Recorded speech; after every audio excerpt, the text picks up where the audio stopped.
So just a few points there. Thank you. Thanks, James.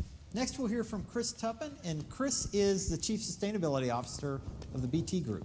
Chris? Thanks, John. BT's British Telecom.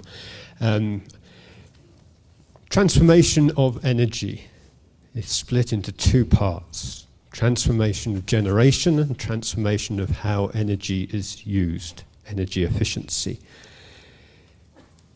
In a lot of climate change meetings, it seems to me the generation side is the key focus of a lot of the discussion. And I think we are going to see transformation happen here. We're already seeing it in renewables. Carbon capture has a great future, and even fusion might still come along and provide benefit with nuclear power. I'd like to focus more on transformation of energy consumption, which after all has got to provide 50% of the carbon reduction in the energy area. The best technology here, I think, will be smart and hidden. It will deliver to people same or better experiences than old technology, but at significantly less energy consumption. I'm sure we all remember when energy efficient light bulbs came in. They took forever to warm up, and they never seemed to give as much light out as a traditional incandescent light bulb. And we all made apologies to people when we switched them on. Today, these energy efficient light bulbs are as good as any other light bulb. We got to transform in many ways in that kind of way. If we look at electricity grids today, with the increased amount of renewables that are coming on the grids, it's critical to balance the load with the supply. And that means smart control of demand. So in some buildings already, electricity companies are switching off air conditioning in order to balance out the load. In the smartest buildings, when there's surplus electricity, they freeze ice, and then when they need to come off the grid, they use that ice to keep the building cold so that people in the buildings have the same quality of experience but at reduced energy consumption. The key challenge here is making all this sufficiently attractive for people to invest. And when it comes to energy efficiency, as we heard from Nestlé this morning, the sort of costs of carbon that are critical in carbon-intensive industries are insufficient to encourage many businesses and householders to invest in energy efficiency. So this is where we need other mechanisms and policy intervention that create the necessary market stimulus. If you look at what happens with feed-in tariffs and renewable energy, we want that kind of stimulus somehow to happen in energy efficiency. One of the biggest transformations, and I'll close with this, is smart cities. 40% of all emissions are related to buildings, 20% of a city's emissions come from transport. Smart cities in the future will have distributed renewable energy, will have demand-side management through smart grids, buildings that think for themselves, homes, offices, hotels, shops, hospitals, schools, intelligent transport infrastructure, large fleets of electric vehicles, efficient waste recovery. The list goes on and on. All this is much easier to do when you're building a city from scratch, like Mazda in the Gulf. But retrofitting to an existing city, such as Mexico City, is much, much more difficult. It's unlikely to start with the consumer. It's much more likely to start with partnerships between the city council and private business. First of all, gathering data through sensors, using that data to help set targets and help create the right kind of decision-making processes. Initially around large buildings, large businesses, the transport infrastructure, and through that way get to the individual citizen. Through this way, these routes, we need to find ways of incentivizing people to invest in this. Models of finance that receive revenue, for example, from the energy savings, and that will help reduce the need for individuals to invest, but also give good returns on investment. So in conclusion, there are real transformational opportunities. They will mostly be delivered through the market economy, but we often need policy-related push to get those things going in the first place. Thanks, Chris. Thank you. Next, we're going to hear from Helio Matar, the president of Akatu Institute for Conscious Consumption. Thank you, John. I'll be talking about the demand side, starting to tell you about the growth in population in the last about 50 years was 2.2 times. The growth in consumption in that same period was 6.2 times. So the growth in consumption per capita was about 3 times in less than 50 years, in 46 years actually. And that happened when only 16% of the world population consumes 78% of the resources. So if we take that same proportion in carbon emissions, we could say that in this 16% group, each person emits 34 tons per year. Lord Stern, for 2020 recommendation, is 2.6 tons per year, which means to say that in that specific group, we would have to have a reduction of 13 times in terms of the emission. The 16% of the consumers, they are the largest part of the problems. They must be the essential part of the solution, especially because they establish the socially accepted and rejected consumption behaviors, which are being followed by many, many countries.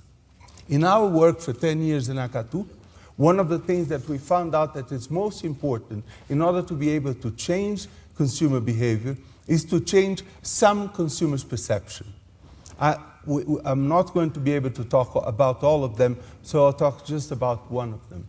It's important that the consumer perception is changed to perceive that even small consumption attitudes, repeated daily, have a very strong impact on society and the environment. Which means to say the consumer has to perceive that the consumer is individually, even in a small group, powerful to positively transform society. And that, plus the engagement of opinion leaders to support these new consumption behaviors, will lead to a new model of consumption. I'll use as an example, quick example, the campaign we made in Brazil in reduction of food waste. In Brazil, 20 to 40% of the food which is bought into a house is thrown away. For one family, 20% of food during the lifetime of a family, 72 years, means an emission of 45 tons of CO2 per 72 years. If we take this and compare to cars emission, this means that only one family will be equivalent to a car 1.4 motor going 5 times around the Earth, just with this 20%. And if we take that to money, which is always an important way of looking at it, and take a family with a $5,000 monthly income, by saving those 20% in food they bought, and putting in a savings account in Brazil at 6% interest rate for the life of the family, that family, $5,000 a month, will accumulate $1 million in 72 years. Which means to say that they have a strong inducement in order to change behavior. But it is important to show concrete, individual, short-term benefits, or if it is to be long-term, it has to be extremely large, like $1 million. In Akatu, we take those messages to companies that disseminate to suppliers, to consumers, to clients. We take to advertising. I'll be showing one example. We take to the media. Last year we had $60 million in pro bono media talking about this. We take two communities. The largest community we took last year was Walmart, 80,000 employees who changed their level of perception on sustainability. Educational Institute is actually, together with HP in Brazil, we're taken to the public educational system and to social networks. I would like to show you the TV advertising example, Shakri, if it's possible to. This is one piece of advertising which was awarded in 2009 by The Guardian of London as one of the best pieces of advertising with social purposes in the world. Please. No sound. All right. Well, since you don't have sound, you won't have the effect of it. But this is a supermarket-like advertising approach showing only rotten food that people are throwing away in their homes. And we are saying 1/3 of everything you buy is being thrown away by you and your family. And that is being shown in very strong images, if it was possible for you to see, with rotten food, which is exactly what happens in the houses of people in general. The objective of this systemic approach, communication and education, is to create a critical mass of groups engaged in conscious consumption that transform the socially accepted and rejected consumption behavior. The metrics, which is very interesting, from 2003 to 2010, although Brazil grew from 1% a year economic growth to 9% a year this year, 33% of the population remained at the highest level of consciousness in consumption, which means to say to even do things that only have a long-term effect and a collective effect. The suggestion to companies that are like to live in order to help in this educational process is to donate 3% of your total advertising budget for campaigns to educate the consumers into changing their consumption behavior. Thank you. Thank you. And last, we have Marie-Anne Connens, the Ambassador and Head of Delegation of the European Union to Mexico. Thank you, John. Ladies and gentlemen, thank you for inviting me in this event, in this panel. I feel a little bit special in this panel, not only because I'm the only woman, but also that I'm not directly involved in business. I would like to stress in the first place, and referring to what Dennis said this morning, that for us the input in business is crucial. We definitely see the European Union. We do not see business as a problem, but for us definitely business is an opportunity and a very important player in this fight against climate change. We all know that business provides big economic, that this climate change provide big economic opportunities, and this is the European experience, which I would like a little bit to share with you this morning. If I can make a little bit of advertising by saying that I am proud that the European Union is leading the global efforts to mitigate the effects of climate change. 1/5 of Europe's energy consumption already comes from renewable energies.